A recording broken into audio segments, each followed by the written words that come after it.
Welcome back to my little film and TV channel. I hope you're all staying safe and well. We have a film review for you today that's out to buy very soon as I'm recording this on the 27th of March 2022. So we're going to look at a film called Falling. Please, if you're new to the channel, enjoy what I do, please give us your support and push that subscribe button. Push the bell notification. These vlogs are coming out. I do reviews on movies and TV dramas, and of course information vlogs, what's out to buy, what's on FREEVIEW TV, stuff like this every week. So if you like what you see, if you can push that subscribe button. And guys, please, always appreciate any thumbs up you can give me. It always makes an old film watcher very, very happy if you can do that. So you can give us a thumbs up. And leave your comments, please. Leave your comments on this or anything else you want to comment about. It'd be great to hear from you as well.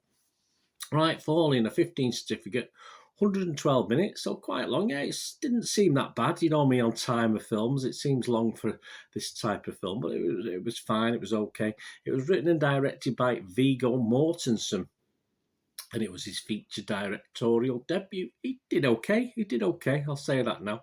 The film stars Mortensen as a guy called John Peterson, a middle-aged gay man whose homophobic father, Willis, played by Lance Henriksen, starts to exhibit symptoms of dementia, forcing him to sell the family farm and move to Los Angeles to live with John and his husband, Eric. Yeah, I've never overly convinced with that relationship. Didn't feel right for me, the chemistry of it, in all fairness. So that's the first real criticism I've got of it. The film's cast also includes Sverre Gundersen, Laura Linney, not for long, a bit belated her entry into it, Hannah Gross and David Cronenberg. This is actually out to buy here in the UK. Check your territory wherever you are, on the 4th of April 2022 for $9.99 on DVD. So not a bad price. And what's it about? Well, we've talked a little bit. We've already mentioned John, haven't we? John lives with his husband Eric in California, far from the traditional rural life he left behind years ago. His father, Willis, a headstrong man from a bygone era, well, that's putting it mildly, lives alone on an isolated farm where John grew up. Willis's mind is declining, so John brings him west, hoping he and his sister Sarah can help their father find a home closer to them. The best intentions ultimately run up against Willis's angry refusal to change his way of life in any way. Very angry man. Very angry old man with dementia, possibly a very angry young man. And yes, we did see that. We do get flashbacks. Any good? Well, Rotten Tomatoes, 95 reviews. So let's say this is out to buy now, so quite a few people have watched it. An average rating of 6.3 out of 10, 64 fresh, and a fair sprinkling of rotten, 31. So probably 2/3, 1/3 for and against. The consensus, as messy and complex as the relationship is at its centre, Falling's repetitive nature can be taxing, but its heart is clearly in the right place. Yeah, bits of that I agree with. Rotten Tomato audience, 3.3 out of 5. So that equates to 6.6 out of 10. So the audience are quite happy with it, quite happy with the directorial debut. Metacritic, the other critic site we'll look at, a score of 63 out of 100.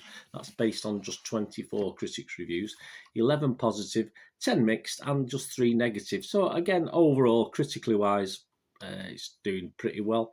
And on Metacritic, the actual scores of the critics themselves, anywhere between 20 out of 100 and 90 out of 100. Consequences, Joe Lipsett only give it 50 and commented, despite great direction by Mortensen, who also delivers a strong performance alongside Henriksen and briefly Linney, Falling is a repetitive and exhausting exercise that never gets around to unpacking why the audience should care about its ailing patriarch character. Couldn't have said better myself. It's too long and too one note for too little payoff. Yeah, as I say, perhaps disagree slightly with the too long. It was okay for me.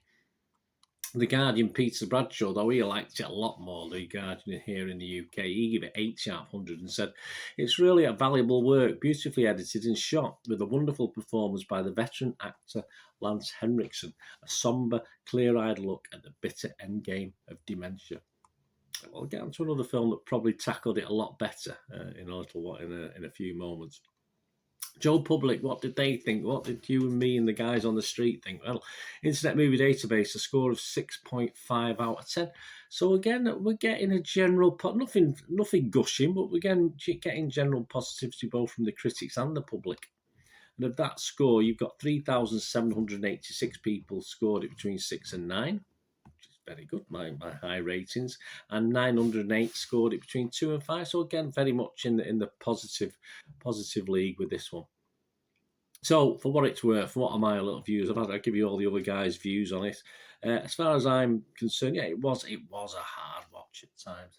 And actually, the mix of flashbacks with the current time worked very, very well. Worked very well indeed. That's one of the best things about this. It doesn't always work with flashbacks in films, but this helps more than anything. Perhaps pull me through this hour and say 40 minutes, say an hour, just over an hour and a half without the credits. Help me get through to the end of a fairly depressing story, in all fairness, with a lead character who, if I said wasn't likable, was a bit of an understatement. And I will, as I said, I will mention another film. It's not a patch on The Father, of course, with Anthony Hopkins, but that's a pretty unfair comparison. I thought that was a great film, one of my favourite films of last year, The Father. So it's not a patch on that, on the style, and that's what it's aiming to be. It's nothing like that. But it is sort of watchable, but it doesn't over-egg it on the runtime for me, even though some guys say it did. I thought it was okay, at just over 90 minutes, and that was about right. That was about right length of time to spend in a company as dislikable, of someone so dislikable and horrible, basically, as Willis was. It was, say, 99% of the time. He had his moments, of course, as anyone would have the moments, but do they deserve plaudits for those moments? Probably not, because overall they're not nice people. He wasn't a nice person when he was young, and now he's getting dementia. He's not a very nice person. And I have personal experience of people with dementia who are nice people, and generally they are nice people with dementia. They obviously have problems as you'd expect, frustration, etc. And that's why The Father film with Anthony Hopkins was so much better. This just takes a horrible character, a generally horrible character. Yeah, again, as I said, not total disaster, but a general dislikable person, and puts him with dementia, and you get an even more unlikable person. That's just how it is. That's just how it'll be. As I said, there is a little bit of kindness, a little bit of humour dotted about, but it's not pleasant. So be warned, it isn't a pleasant watch.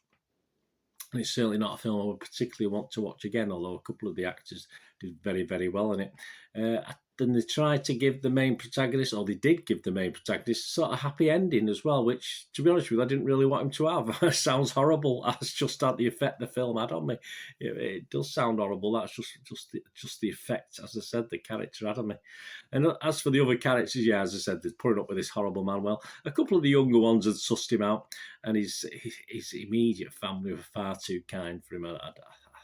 That sort of pushes the realms of reasonableness in my mind as well.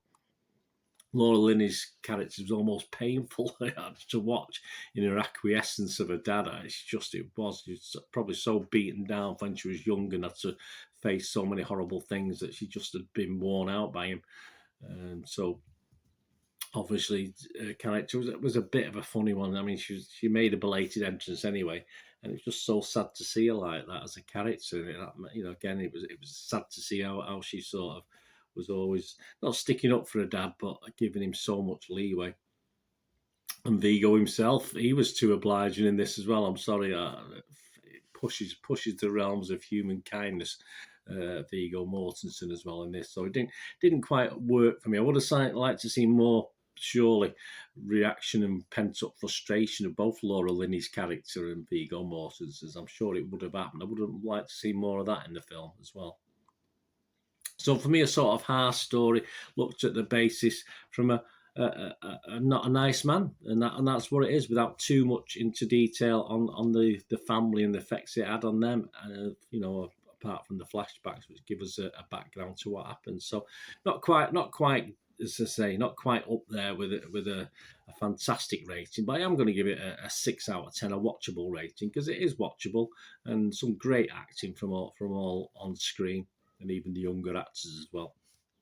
And it is a very tough watch, but not quite, as I say, certainly nowhere near on a par with film that Anthony Hopkins' vehicle, of course, The Father, which was absolutely superb. But of a similar type, but nowhere near. But let me know what you think, guys. As I say, it's something that I watched. As I say, I'm not going to go back and watch this again. It's too depressing. But let me know your thoughts. As I say, I've made certain comments there that are my opinion. I might be right or wrong. I mean, you may have your own opinion of things, but let me know anyway. That's what it's all about, isn't it? I'm going to chat and let's sort of know what we all think about things. But I will give it a 6 out of 10. And I say that is out to buy from the 4th of April 2022 here in the UK. Check your territory. Thanks for watching. I want to ask one thing, don't I, guys? Please, until we meet again, stay safe. Thanks for watching. Bye for now.